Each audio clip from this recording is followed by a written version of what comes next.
This is Ian, publisher of In 30 Minutes Guides, including the just updated second edition of Social Security in 30 Minutes by author Emily Polk. Today, I'm going to be talking about SSI and the Social Security Administration's official definition of disability. This video helps. Please subscribe and like the video, and let's get started. So, in Emily's book, she talks about SSI, which is Supplemental Security Income. This is a program for people who are low income, have limited resources, and also meet the definition of disabled or they're over a certain age. Now, the critical thing for many people who are applying for SSI, besides proving that they have limited resources, is also determining that they are indeed disabled. And it's not just a matter of rolling up to a Social Security office, with a neck brace or something like that. There's a real bureaucratic process behind this, as Emily describes in her book, in the section under the government's definition of disability.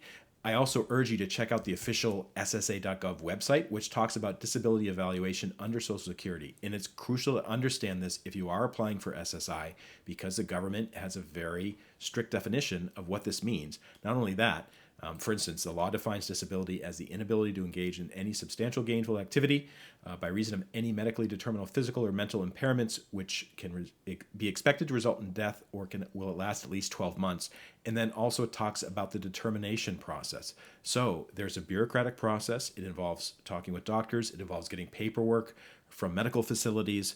And, it takes time to do this. So when you're getting into the SSI application process, you need to understand that the medical part of it is a pretty significant requirement for anyone who's applying for this. And I urge you to check out the official website about this, which gets into maybe a lot of detail about how it works. If you want just a simple overview, that's why we published this book about disability benefits and applying for programs like SSI and SSDI.